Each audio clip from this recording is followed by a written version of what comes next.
Hey, we are live. We are live. We are live. Let's see what we got going on.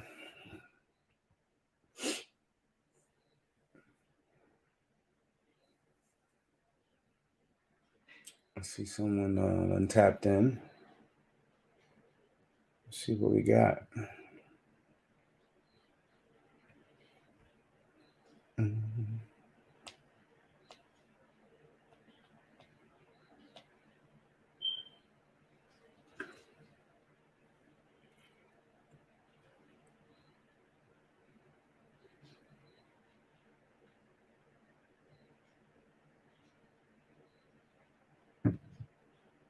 What's up? What's up? What's up, guys?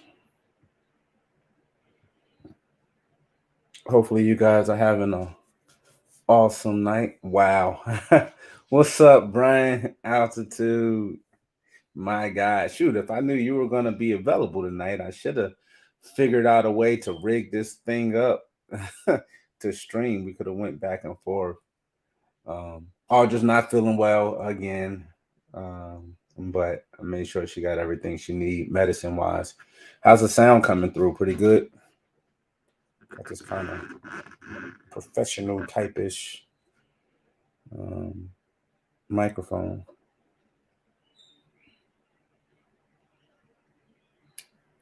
Yes, sir. Yes. Good. Trying to improve the quality on everything. So we got the camera rolling. Microphone is going. Sounds great. Awesome. Appreciate it. Let me just make this post late. Doing it by myself tonight.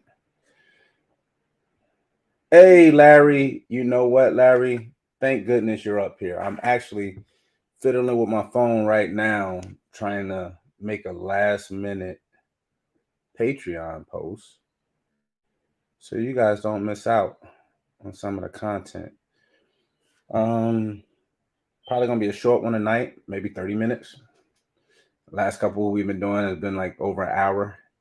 Um, we're at service to you guys though. So yes. I was just not feeling well. She's on the better side of things, so that's great. You know, that's one thing I will tell you guys, especially you guys out there.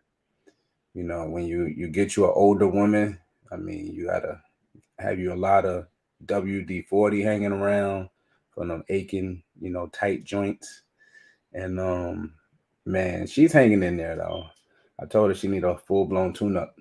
Make sure you change the oil on your ladies. She gonna kill me. Yes, it's Will's night tonight, so there's no rules. I would talk about my baby till I'm blue in the face, and she can't stop me. What's going on, Anthony? Yes.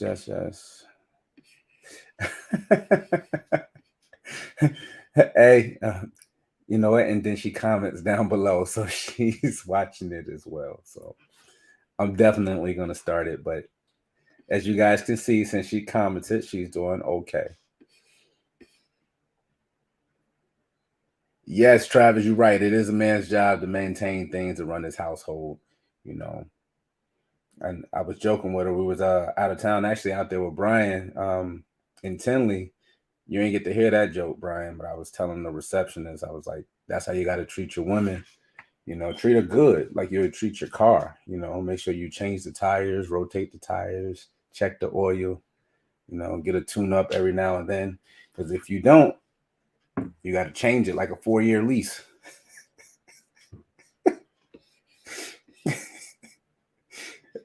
Dara, yeah. No, I promise you'll see me tomorrow. I'm just not built that way. She's not Ford tough.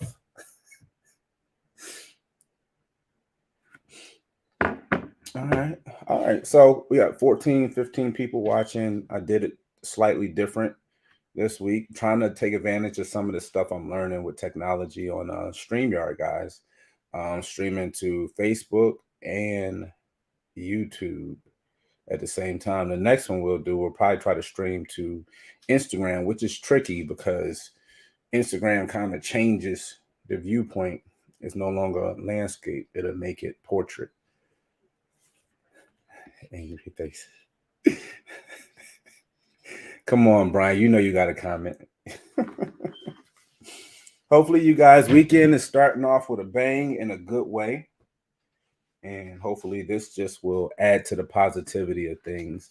Um, you know how we do in the comment section, just throw whatever you want out there, any questions, any comments.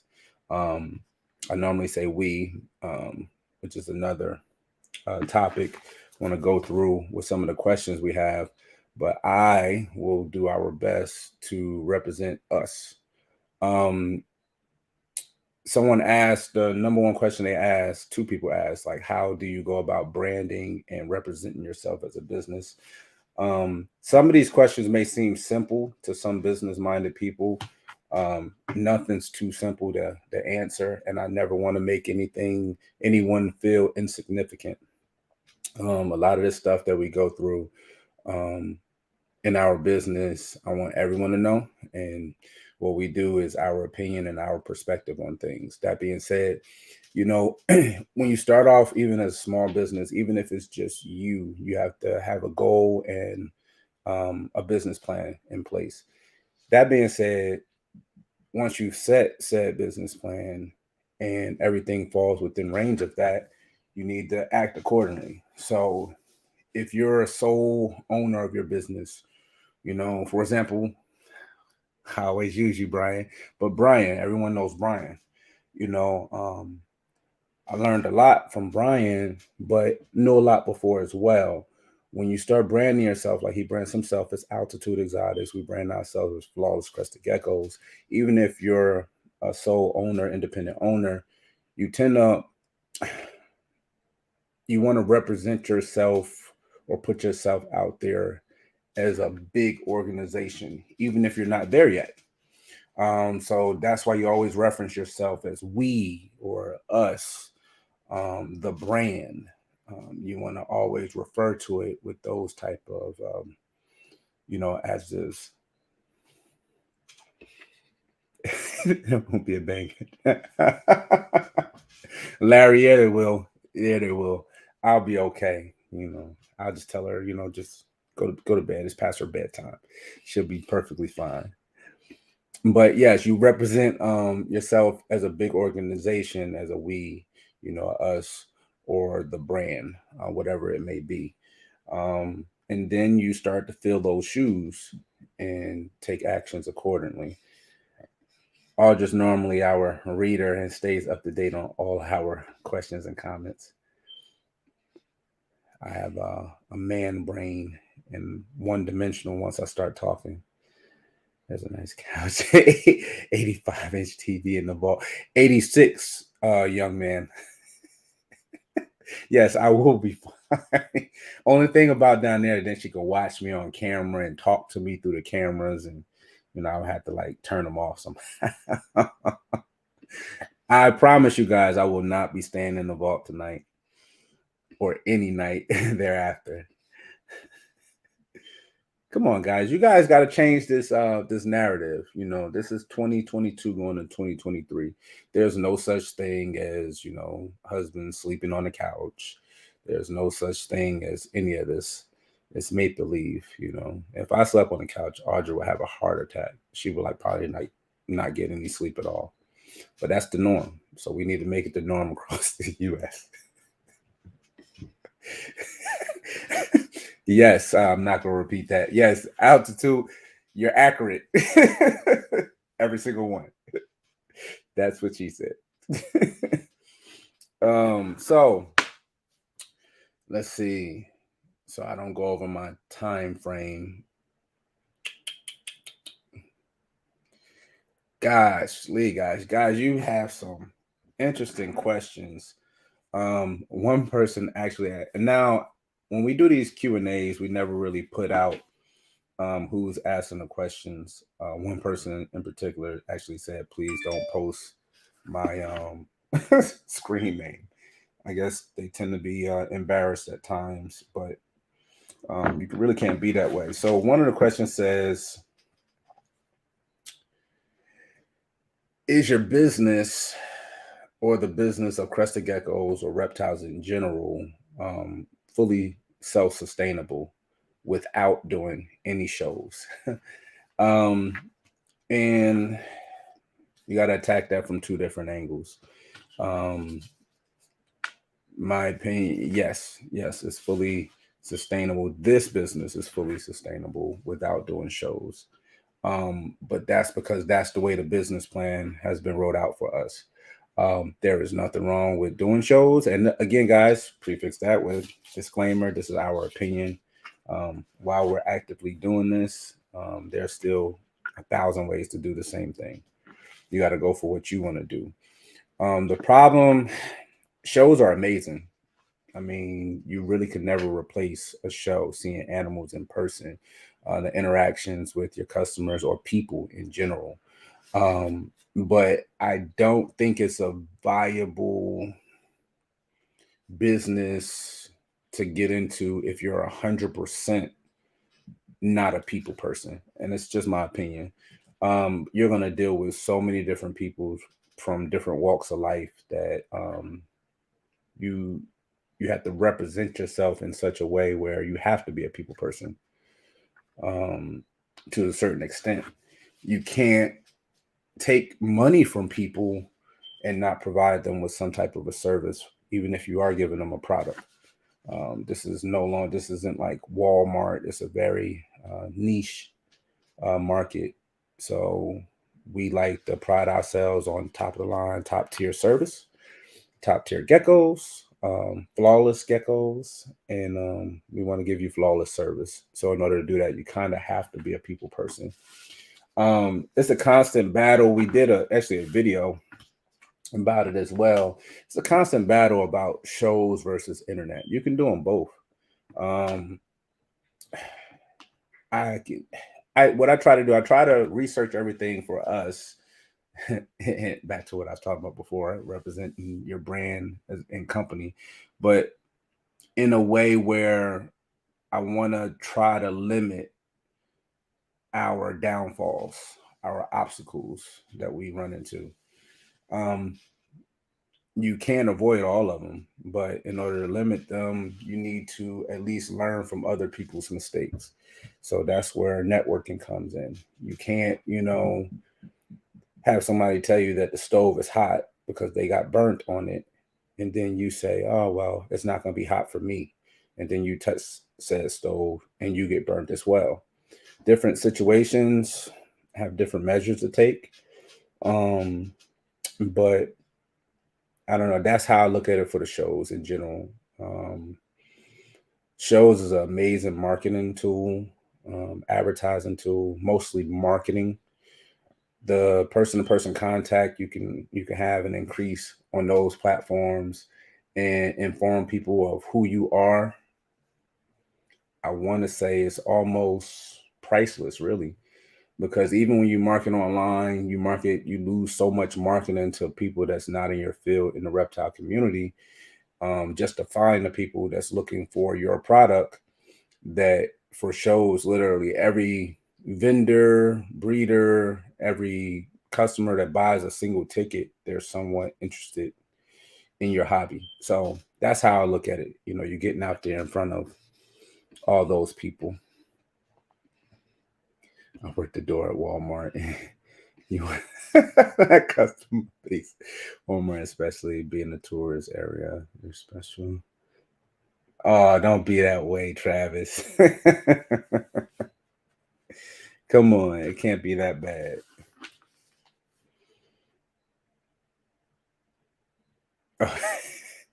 I'm not even gonna address Audra. Ignore Audra in the comments, guys. Go ahead, give us a thumbs up. Go ahead and share this live. Let's get some people interacting. So, next question is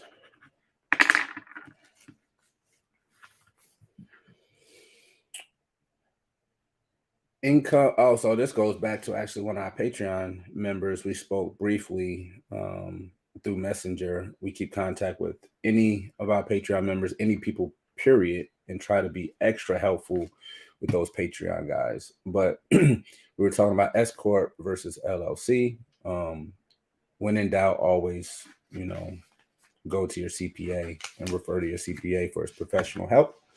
We are not accountants and don't claim to be so, but we wanted to talk a little bit about income threshold. So when you're getting into the business side of things, whether you have one gecko or 100 geckos, you always want to make sure that you're doing things right. That's why we wanted to make sure we were doing things the proper way. That being said, the question came up about when to do your LLC or S corp and which one to choose. Again, each individual conversation is going to be need to be held with your CPA pertaining to that. But guys, don't be afraid to just get out there and work the business side of things first. Meaning, who wants to go out there and lay all the blueprint and groundwork, saying I'm gonna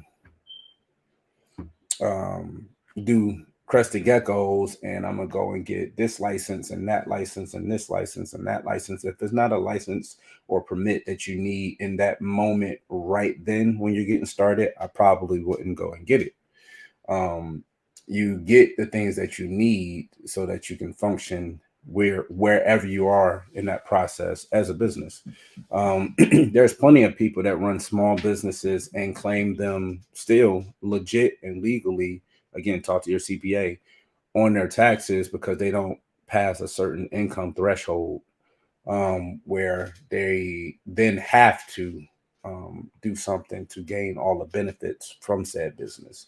So what I'm talking about, you want to basically create your supply, meaning start your breedings, buy your stock, and then you also want to create your demand, meaning start creating a place where you're going to place these animals, whether it's social media, whether it's your website, whether it's Morph Market, which can't speak highly enough of Morph Market.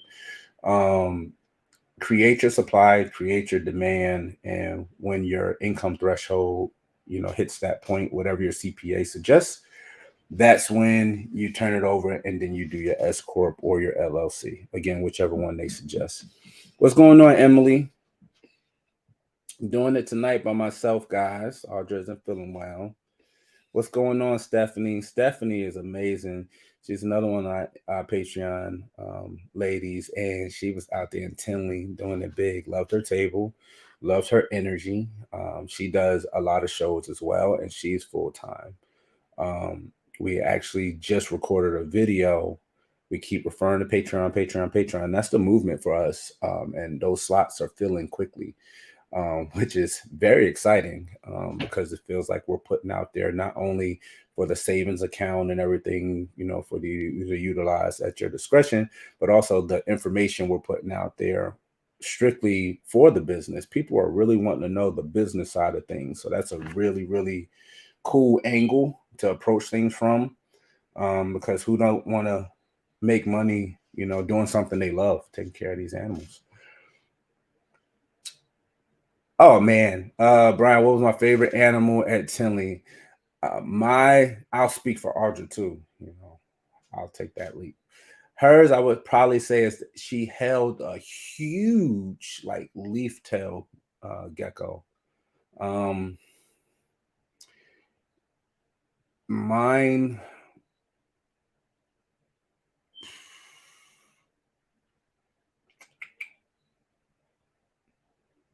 I don't know. I would have to say the super stranger ball python by Canova, being involved in that project. It's a new gene, ball pythons that we actually have. So I'm super excited about that to see what direction it goes. Is basically the equivalent of, I don't know, Exantics when they first came out, Cappuccinos when they first came out, Lily Whites when they first came out. And what I mean by it's the equivalent of it, it's like those genes come out, and as soon as they come out, you actually have it and you're working with it. So it's that type of a feeling. Yes, those leaf tail geckos are huge and amazing. So the thing with the leaf tail geckos, we had to question ourselves, like, now we can get it as a pet. That would be really, really cool. And we probably would attack that angle first. But when they start telling us it's live bugs only, and started researching some of the care requirements. Really cool animal, very durable animal, but it's a little bit more. You have to be a little bit more attentive to that species than our crested geckos, and we're always, messing around with our crested geckos. Emily, I'm sorry to hear that, Emily. Hopefully things turn around for you. Struggling with life. Prayers going out to you. Hope your situation turn around. You're right, Travis. You know that, and Audra knows that things never stop as a pet. Everything we do, we go 1,000%. Audra says she loves the cantaloupe ball pythons. Yes, it's a cantaloupe ball python by Antoine. At, he's out of Canada. He did a whole special. Actually, we recorded a whole video that's going to go up on Vlogs is Out of Creations on that channel as well. So if you're not subscribed over there, shameless plug, go ahead and hit the subscribe button over there as well. Let me mark that off on this list. So, not doing well. Yeah, we're doing freaking horrible on timing. Again, I'm yours, guys, for the night. I'm not gonna drag it on too long. I was shooting for 30 minutes, and that's not gonna happen though. Because we're at 21 minutes already through 2 questions. I believe we have a total of 9. So next question is going to be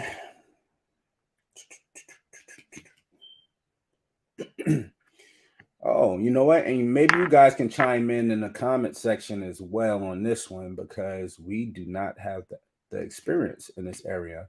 So someone wants to discuss common health issues, symptoms, and treatment with crested geckos, like egg binding, parasites, and etc.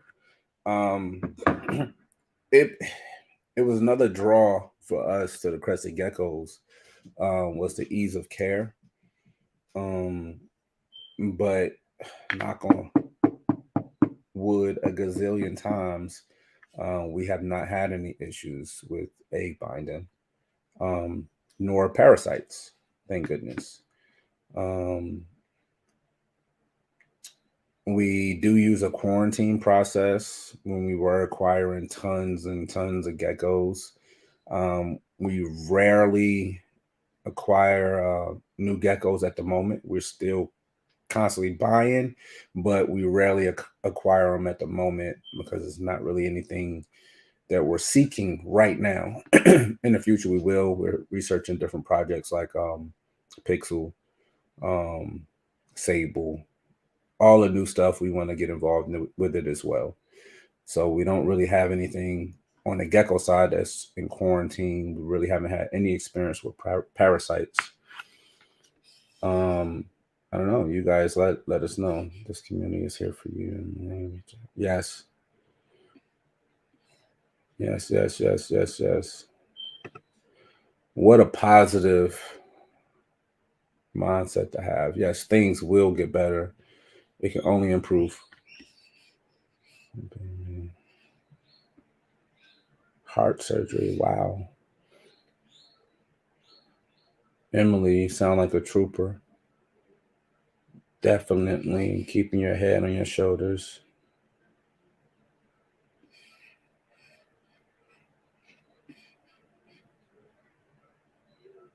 Wow. Yes, prayers go out to Emily on what she's going through. Pray for her family, guys. But egg binding, never had an issue with it. I will always just say err on the side of the professionals. And anytime you're having issues like that, just run them over to your vet, whoever you use as your reptile vet. We have a few now. The only experiences, I guess, that we can talk about is kind of prolapse hemipenes.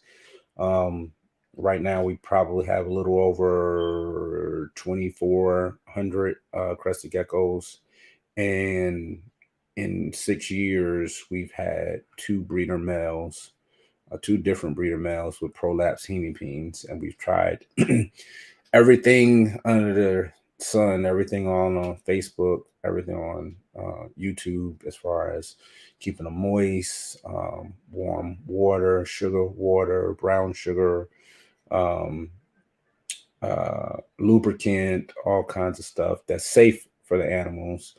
Um, and we've never really had, we only had it happen twice, and we were never able to get it to pop back in without professional assistance. So we just took it to the vet and let them do their thing. Hey, Phantom, what's going on? Sanity Geckos, Tesla.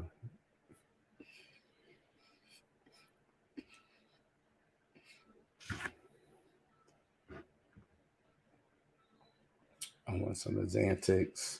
I haven't had any issues either. I had one eye issue, but it was an injury, and those are case by case basis, no textbook rules for those types of things. Accurate. Excuse me. Proper quarantine and look up a vet that's familiar with reptiles. I take rescues periodically and never have them near my collection. One of my boys prolapsed and had to have. Yes. So Stephanie, that I will comment on. So our first male we took to the vet for his prolapse hemipene, and um, I think it's misinformation. I think out there, and almost a point to the point of ignorance on the doctors, from the doctor's perspective. I think they could do a lot more than they actually do if they had the knowledge. I think they know their surgeries and their medical terms and everything that, and as far as IDing the animal, but even some of your specialty vets. But a lot of them, believe it or not, you guys are probably going to have more knowledge about crested geckos than your actual vet. I know it sounds asinine, but I tell you, it's 100% accurate.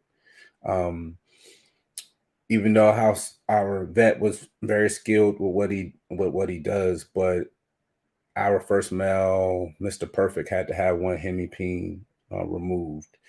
Now he had it amputated. The thing about it was, I want to say it was prolapsed for about a day and a half. It was kept moist, the whole 9 yards, just didn't go back in. Got him into the vet as soon as possible. And that ended up being the situation. He's 100% fine. He's still breathing. He's good to go. The years to come. This happened probably 4 years ago. The reason I take that approach to it is because that was the first time that situation ever presented itself. And that's what happened. I figured that's, how it works. But then during COVID, we had Gotti, our visual Xantic male. You see, I have no hair. I think I started pulling my hair out during that phase of time because he prolapsed, and that's when we actually went and we purchased Reaper, which was still a baby, couldn't do anything for us that season. But wanted to prepare ourselves, again, trying to learn from mistakes, but prepare to have yourself a backup plan, not just have one, high-end male doing this thing. You need to have more than one. But that's neither here nor there. The direction I'm going with the story is our second male that prolapsed was in the middle of COVID. We called vets. Luckily enough, the vet that we called, which was the one from the previous situation, he had a 2-week scheduling hold. We like, this is an emergency. He's prolapsed now. And that was the soonest. There was no compromise. We called up to Charlotte, which is an hour away, and they had 1 week lead time. So we scheduled it for 1 week lead time while still calling around. Called another emergency vet here in town, and they had to page their doctor. So that was not looking hopeful. We were keeping it warm, wet, moist, let it dry, not dry out, but just trying to make sure that they're not like waterlogged, I guess is the term to use. And just keeping it moist, dry out, moist, dry out. After the sugar water did not work the first attempt, we never tried it again. We just wanted to keep it wet, so it doesn't dry up. The doctor on the east side of town here called us back in 48 hours and was able to schedule us for an appointment 48 hours from that. So 4 days he was prolapsed for. So I'm sitting there yanking my hair out and about to have a heart attack, blowing Brian phone up with altitude, trying to ask did he have any experience with it. And took him in just knowing they were going to amputate one of his hemipenes, especially after being prolapsed for so long, because our other male was prolapsed for like a day, and they amputated his at a different veterinarian. So took him in for his visit, and she looked him over. It was about 30 minutes or so, and then she asked, hey, can you leave him overnight? I'm like, absolutely, sure. We let her know what we're working with. We value all of our geckos, but we did let her know that this was a very, very special gecko, very rare gecko. But we didn't care if it was not an exantic. We want to basically inform everyone of situations like this. Long story short, or long story longer, the next day they called us. They said, hey, he's ready to be picked up. We got to pop back in. We gave him one little suture. It'll fall out on its own, and you're good to go. I went, picked him up. It was literally like an $85 bill, and he's flawless. No issues.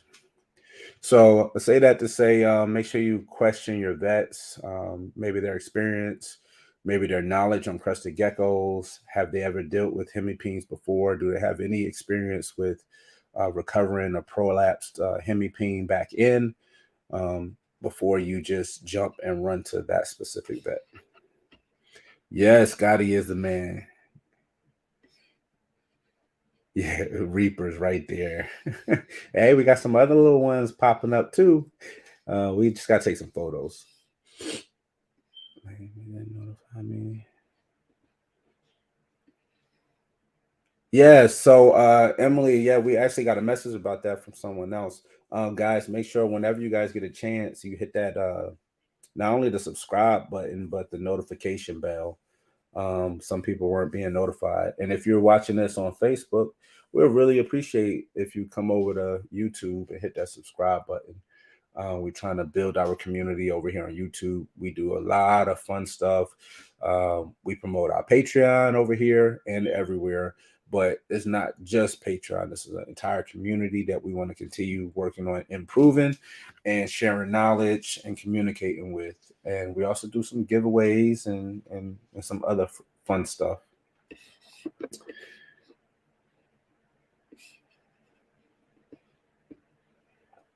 Hey, Cuddle Town Critters. Yes, yes, yes. Nice meeting you as well. I mean, guys, so Tinley was extremely overwhelming. Oh my gosh, in a good way. First Tinley, Audra and I have been to.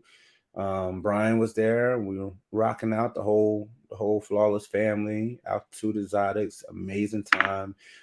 We had dinner get-togethers, meet and greets. It was insane. Our flight, we missed it again. I know we're making this a ritual, but this time it wasn't our fault. We actually got to the airport that Friday morning. We were supposed to be getting to like Tinley, getting to Chicago at like 8 o'clock in the morning. So when we made it to the airport in time here in Charlotte, and for some reason we noticed it was like literally like 40 people waiting at one specific shuttle stop to pick you up from the parking and take you to the airport. So we walk over there, we're standing there with them, and literally we had the shuttle pull up full and pass us. Number two shuttle pull up, did the same thing. The third shuttle pulled up, did the same thing. I'm assuming like everybody out there missed their flights. We were out there probably 20, 30 minutes just to get to the airport from the parking lot. So we ended up getting out there to Tinley late, got in, and we maybe experienced an hour and a half to hour 45 minutes on Friday. And we were over at LAC Hertz, Kakana Days, and we never moved from there. We said what's up to Bob Vu, and never moved from there. So after that, Saturday we got in there bright and early. We started trying to record and meet and greet, and it was so chaotic. But basically the entire weekend, we still did not make it around the whole venue. Brian, I don't know if you can chime in. Did you make it through the whole venue and meet everything and see everybody you wanted to see? Because we didn't even make it around. Even Audra and I actually separated. She took a camera, I took a camera, and we was walking around and being stopped and talking to everyone, and we loved it all, but we did not make it through the entire venue. Um, pretty cool. Yeah, it was absolutely slam packed. Um, oh, so another announcement you guys might have seen in one of our posts. So this has been an ongoing thing for us with in the ARBC. It's a love-hate thing because you love the venues, you love the organization. We did Schaumburg. Well, when we did Schaumburg, we were already on the wait list for Tinley. Now, we've been on the wait list for Tinley for 3 years. Um, we spoke with them and they said, hey, you do Schaumburg, you'll be in for Tinley. We did Schaumburg. We were not in for Tinley. We called down to the very, very last minute. There was a way for us to get a table and we turned it down. Someone contacted us. Actually, we had a couple people. One person from our Patreon offered us a table. The thing is, we don't want to vend a show just to vend a show. We're not trying to go to a show to move out inventory. We want to do a show for business purposes of the benefits. What are the benefits? The benefits is a company like NARBC, which has the biggest following, the biggest show representation in the entire industry. In our opinion, we want to be on that platform. We want to go there. We want to claim what's ours. And again, that's just how we look at it. Meaning, we want to be up there with everyone else. If that means 6 months in advance, we're on their vendor list on their website announcing that we're going to be attending. That's part of it. That's part of the marketing. We always list with our website, which directs people to come look at some of the stuff that we're working with. All of that is a pro. We don't want to slide in sideways and just get in there to vend. That's not good for us, in my opinion, for that particular show. Maybe afterwards is good because maybe, I don't know, maybe you can sign up for yourself after the fact. We didn't take that avenue, so we don't know. But anyway, we didn't get in Tinley. And at Tinley, we are trying to register for Tinley again. We're like, hey, you guys told us to do Schaumburg. We did it. We spoke to Brian Potter again. And as I said, what ended up happening, he says, hey, you do St. Louis. It's next month. Do St. Louis. We know you're on the wait list, but you'll be in for Tinley. So we're doing St. Louis. Will be St. Louis November show.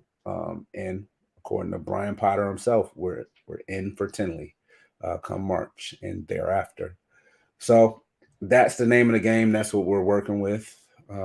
Stephanie was there. Yes, exposure and networking on a whole nother level. And we're gonna break that down actually, like I said, on Patreon.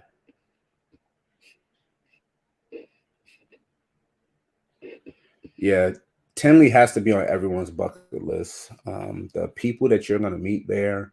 I was trying to catch up with actually Brian Barchek. He was a man on a mission. I mean, we were speaking with everyone, being stopped by everyone. It was amazing. So I could just imagine it on his level.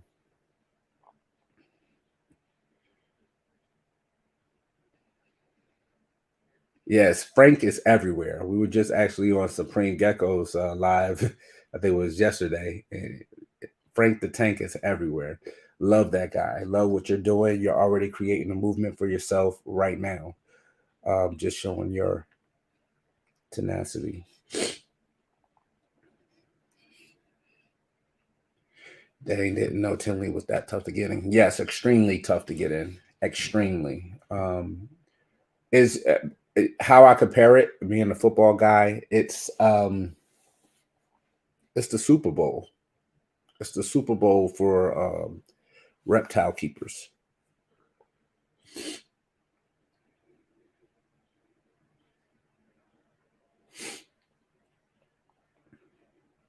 No. So Geeky Gecko Creations asked, were we able to get a breakdown, an idea to break down the different species at Tinley, um, such as leopard geckos, crusteds, ball pythons, etc. Retics. They have everything that you listed. They had everything there. Several different breeders. Pretty much whoever was the industry leading breeders, they were in attendance at that show. Um, Met a lot of people actually that are closer to us as far as area wise, space wise. Sad I missed Tinley. Yeah, sorry about that, Dallas, because that was an amazing show.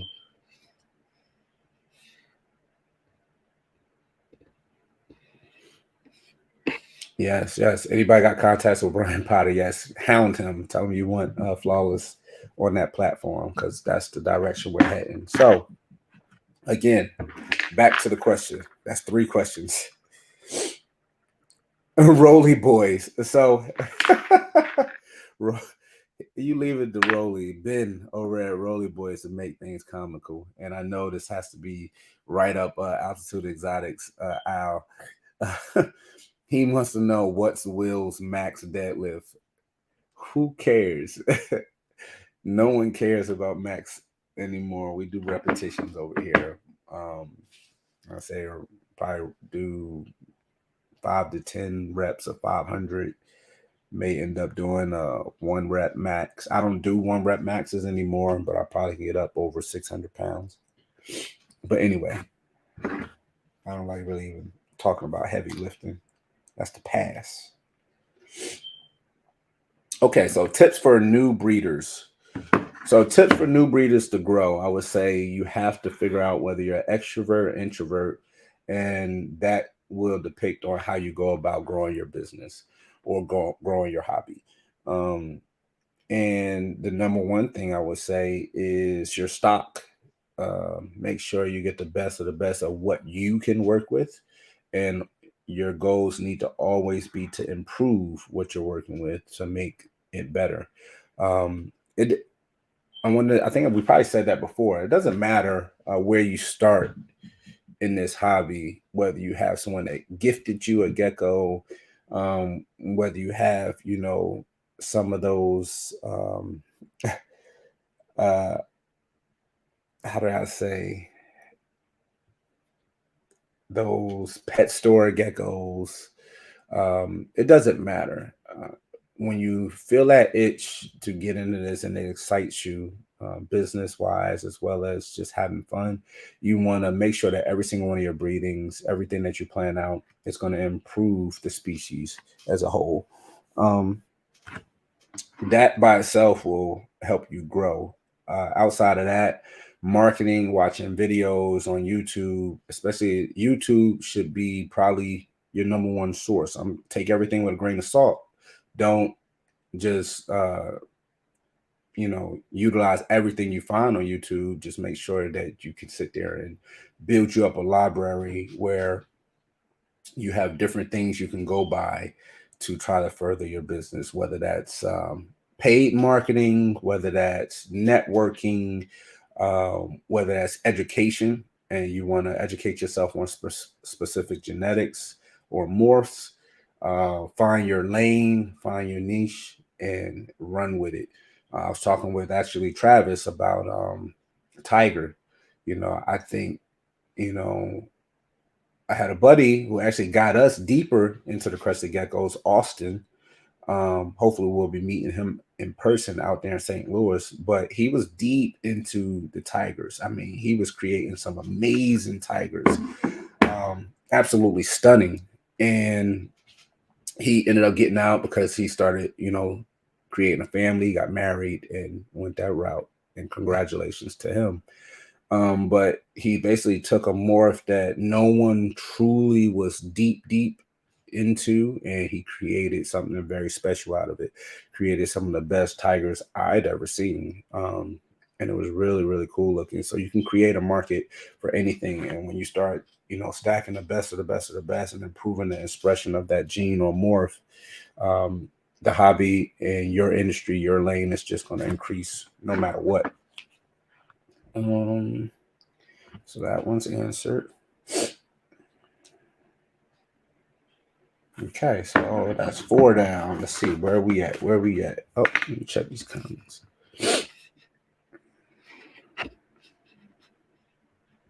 What's going on, Jay? Jay Kennedy. Again, guys, if you guys aren't getting the notifications, make sure you hit that notification bell. Subscribe and hit that notification bell. Yes, Tiger is extremely underrated.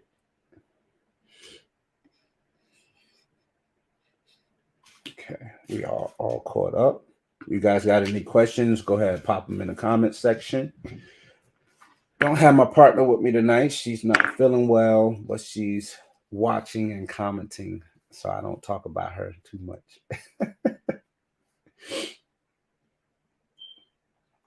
Okay, so this question was again someone that didn't want their name put out there, but we don't blast people names out there. There's no such thing as a dumb question. You said previously that if you could do it all over again, that you would dump every dime you had into your business. Is that truly accurate? Yes, yes, 100 times over. The problem with it is no one knows the future, so you do things now hoping for the best. So no one knows what things is going to snowball into and turn into. But knowing what I knew on the front side of things about how business works, and that this is one of them industries where you literally can create your inventory. You buy, you spend monetary value and gain stock, but you literally create your inventory on a higher level, on a higher scale. If we could do it all over again, I would say, yeah, we would dump everything. And what I mean by everything is relative. If you got $50,000 in a savings account and I don't know, 40 of it is legitimately stocks, some type of 7-year CD accounts and things of that sort. Unfortunately, and I know it sounds crazy, $50,000 is not a lot of money. You can invest it, and you treat this business just like you would treat any other business interest you would want to get into. I just find it more positive for this specific business, being so hands-on with your actual projects and what you want to do with it. Other people can do it other ways, where they do day trading and move stuff around that way and make money on a daily basis, weekly basis, monthly basis. You got to go after your strengths. But yes, I stand behind that absolutely. Where you put $50,000 at whatever the current high yield interest rate return doesn't hold a candle to what you can do in a business like this. Yeah, so I would dump every dime pretty much into it. So if you have 50, I would take probably 40 and drop it all into very high-end projects, things that interest us. And it's literally almost an instant return on your investment. You always got to look at your ROI. You're going to have obstacles, yes, but you're going to have obstacles with anything. You want to, for example, I actually was just talking about it with the Xantic male Gotti we had, when he had the prolapse hemipene. Yes, it's very scary and sketchy getting into things, regardless of what the project may be. But if you drop $15,000 on a male, forget the genetics and everything right now. We're just talking about a gene that doesn't even exist yet. But you spend $15,000 on a male, and you're gonna put him when he's ready, or if he's ready at that point, to let's be modest, you're gonna put him to 3 to 4 females. Females having 12 eggs a year. Let's say they don't have 12 eggs. Let's say they have 6 eggs for 4 females every year. You still have 24 eggs, and you do what you need to do with that. Let's say every baby is not a $15,000 baby. Let's say out of those 6 babies, every baby is a $5,000 baby. Then, obviously you do the math on some of that, and it turns into mega numbers. Numbers you can't even conceive when it comes to actually investing that same amount of money into a bank, that $15,000 into that male, into a bank. No, we want to be able to control that. But obstacles, getting back to what I was saying, why I would dump everything into it is because now the way I think, we wouldn't get that male for 15,000. Now we would get two males for 15,000 each, because you got to create a situation where you're going to have a backup plan. Now we're thinking so far ahead that we want to create a backup plan to the backup plan. So if something happens to said male, it sucks. You work through that problem because you have a backup to it. So you're not, sorry for lack of vocabulary, but shit out of luck. So if you increase your odds in high-end projects, you're going to win, period.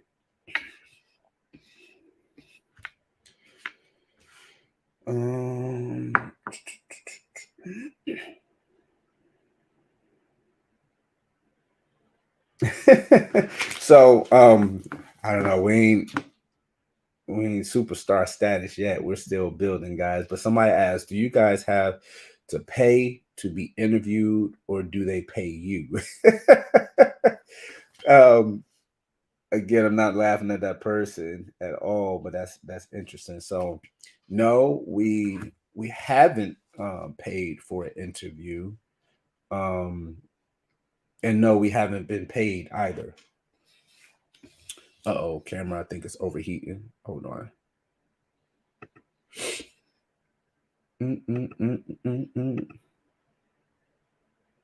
Okay, we got the other camera rolling. This camera is a little bit, this is the actual web camera on the Mac M1, but just to finish off what I was talking about, I think the ZV1 probably overheated. Let me know if I'm frozen or everything is good.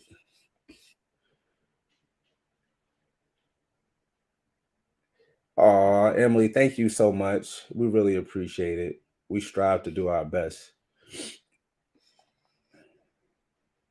Yes, you're right. Brian Duck on Sony camera.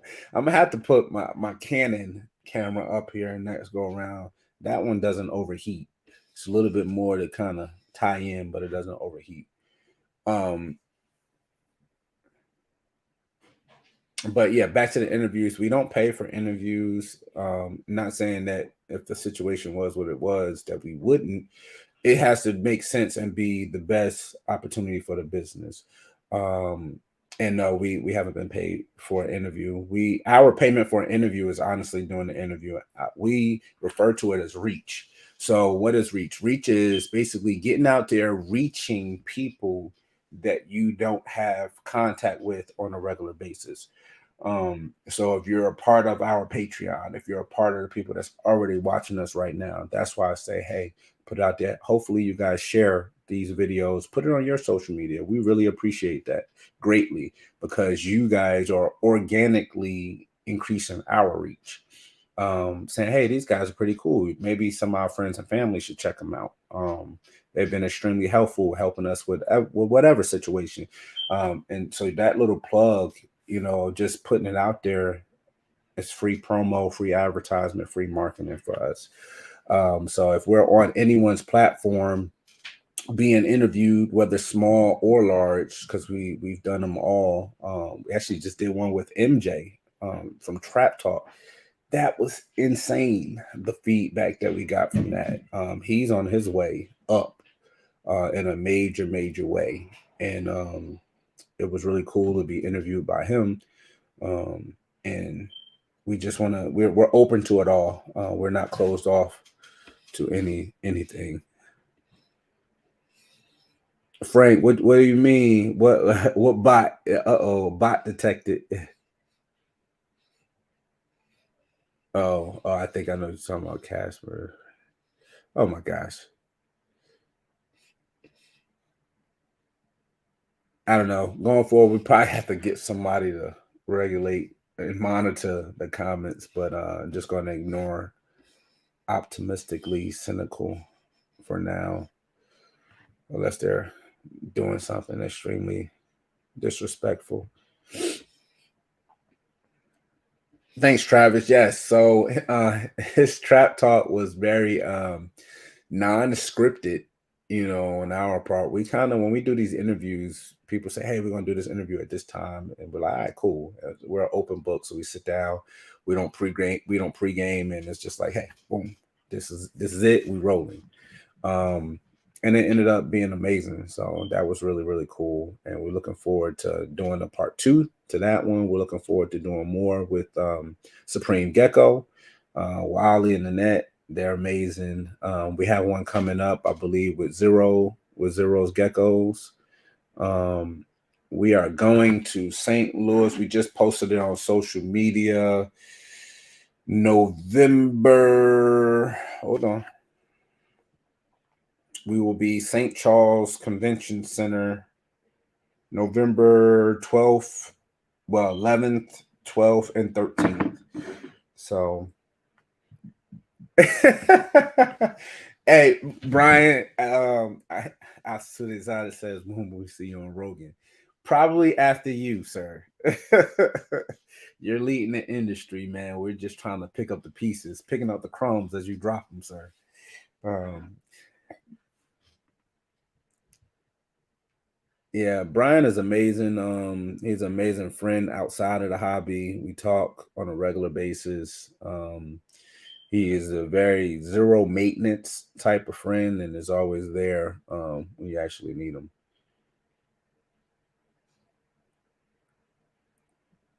Okay, cool. I can't wait to see that episode now. I did see them with Morph Menagerie. And I didn't know that they had you slated for that one. That's awesome. I can't wait to watch and get some insight on Zero and AJ. Let's see what's next. I'm gonna save that one for last. Very controversial, but oh, okay, this is easy. What's an inexpensive method of foliage for a large amount of geckos? Um, Egg crate. Honestly, thanks to Brian, we get them by the cases. So a case of 36 count, the big squares of egg crate. We get them in a case of, I think, 144 per case, and it's very inexpensive. I want to say it's like anywhere from, depending on, I guess, the time of year, but it's 60 to 80 bucks delivered. Um, Contact us and we'll definitely give you our contact on A Crate. But basically, we can cut them up, cut them into whatever shapes you need, use them in its entirety, not cut for your breeder enclosures, multiple hiding spaces. I think that's the misconception with some of the pet trade.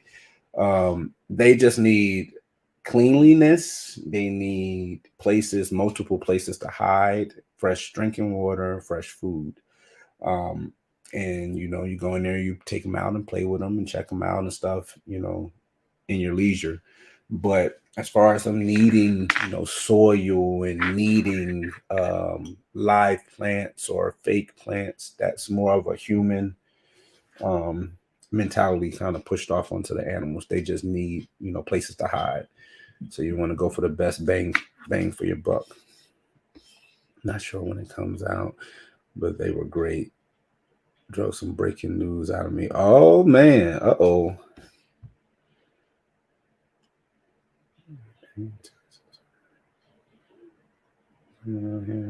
Oh yeah, awesome. Yeah, we can't wait. That's what we built our knowledge on, watching those altitude exotics, watching the OG himself do his thing. All right, so the last question we have here, and we'll probably wrap it all up. So, pricing your geckos, and how do you? Okay, so all of our projects that we jumped into at this point is relatively expensive projects.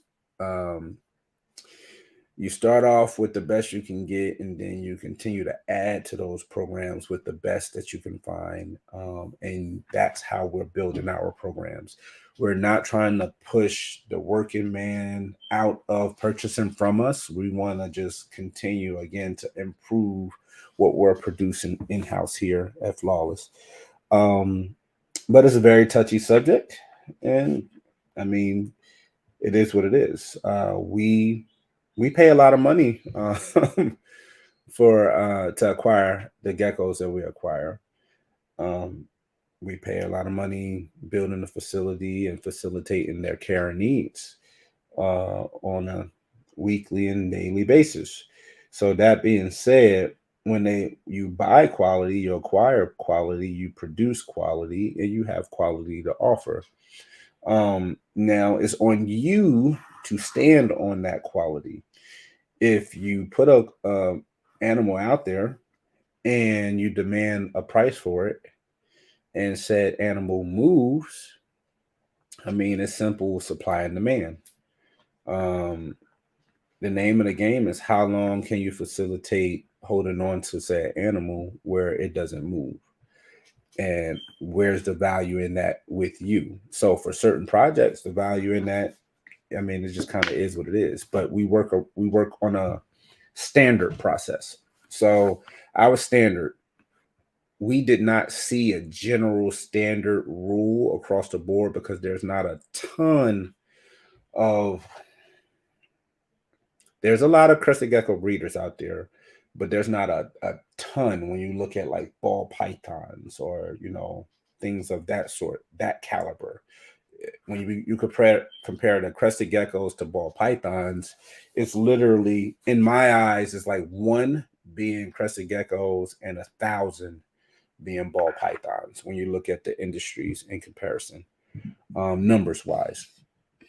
That being said, you have a bigger field to play in, bigger pond to fish in when you're dealing with ball pythons than you do with crested geckos. So the standard that we started to build upon is basically, hey, no matter what or when you're going to offer said gecko for sale, you evaluate that program. If you have, I'll use this as an example, you have a 10-gram unsexed, probable male, female, whatever, um, basic gecko. It doesn't have to represent anything as far as morph or genes at this point. We're just talking about a gecko. This gecko is 10 grams unsexed. Let's say it's $400. It's a solid animal, breeding stock, structures impeccable, everything. It's $400 gecko at 10 grams. The standard that we go by, people, they look, they say, okay, cool, it's 400, but they may need a male or they may need a female, and at $400, maybe they take the chance, they buy it, and done deal. Let's say that they don't. Let's say they need a female. Everyone needs females, so it's looking probable female, but at the moment it's unsexed. So we still hold on to that gecko. It's posted for sale. They didn't buy it at 400. And let's say 9 months later, 10 months later, we do an update, a site update. The gecko has blown up. It is showing visual expression of whatever it is, as a high expression, extreme harlequin or pinstripe, or just amazing pattern and is mind blowing, whatever the case may be. Gecko is now 25 grams, and now gecko is female. That same gecko may be $700.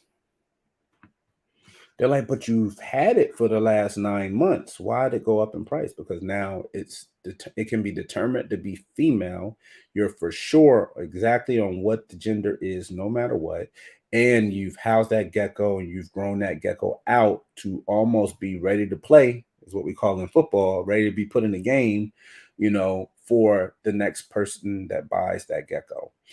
So it's well on its way to start, hey, 25 grams to 45 grams in a snap of a finger. But that progression and that surety of it being female now raises the price to 700. Then they'll say, okay, well, what if that same 10-gram gecko was $400 and it goes to 25 grams and it's male? Well, we reevaluate. So that 10-gram gecko at $400 makes it to 25 grams. It's still an amazing looking gecko, just like it was before. It's progressed extremely well, but now said gecko is male, then it will still increase no matter what, because now it's for sure male, but it may not be $700. Now it may be $550. Just depends on what we feel that market for that gecko is, but it will go up. The longer we hold on to the geckos, where they're going to increase in value, because they're going to get closer and closer and closer to, number one, gender maturity, as well as maturing, getting closer to ready breed age. So we create a standard where you have babies that always start here, and then they're going to constantly increase, no matter if it's male, female, with the size and weight that they put on. Only thing that changes things is, again, we have two major sales a year. Summer sale and Black Friday. So prices still will increase, but then you have better chance of getting a sale price on set animals at those particular times. So what do you create? You create yourself a standard way where for us, we don't have a business fluctuation where it's like, hey, you see this gecko and it's $400, but then you see an amazing gecko, the same as that gecko at 25 grams, and now it's 350. Oh well, I couldn't move that gecko for the last 9 months. It doesn't work that way. So we got to create a standard on a flow for us.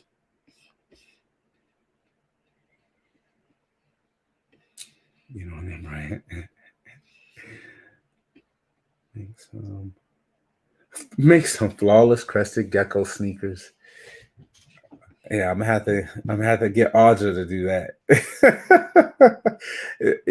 I laugh, but I probably have a manufacturer to do that. We get all our stuff actually specially made. Hey, Mike, what's going on? It's good seeing you. Thank you, thank you, thank you. Flawless crested gecko socks. Yes, we're working on a whole different angle for merchandise. We want to be able to offer a lot of things that are not common, whether it be towels, whether it be, I would love to make toothbrushes. Flawless crested gecko toothbrush. You wake up in the morning, you see flawless crested geckos. Everything is about branding. The more and more you can get in front of people and show your brand off, the more and more publicity and marketing and advertisement you get. You want the best bang for your buck. So hey, maybe coming soon, you're gonna have flawless crested gecko toothbrushes. Hey, Wally, what's going on?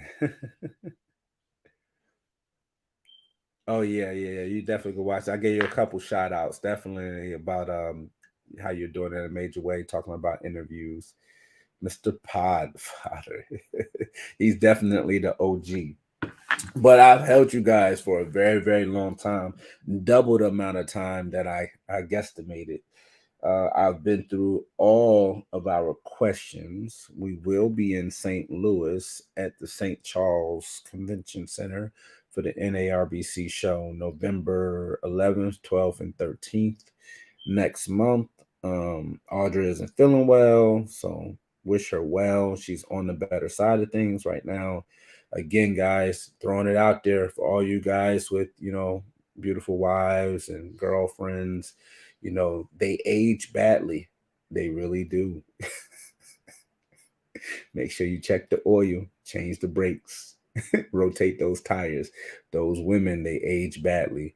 But we're gonna be getting out of here. Anybody got any questions or anything you want to ask? Let's go around. Thank you, Wiley. Thank you, thank you, thank you. She's right there commenting on our other channel.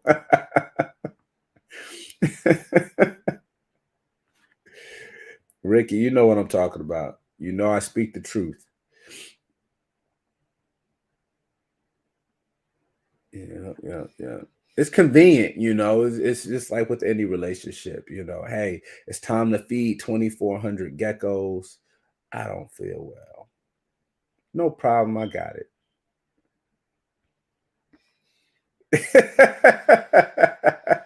There's no such thing as burying myself. This is freaking awesome. But if you guys are watching, we did a dual live on this feed through StreamYard. Having a relatively great experience using this platform. If you're watching over on Facebook, step over here to YouTube, give us a subscribe, give us a sub. We love it doing what we're doing, building our our content over here. I'm reading these comments. You guys are hilarious. But we do a bunch of giveaways. We want to uplift the community. We want to add to the positivity in the community. And come over here, join our YouTube over here. Hey, if you want to check some things out, go over there, look at our Patreon, patreon.com, flawless credit stick geckos. Maybe you want to become a patron. It's extremely beneficial.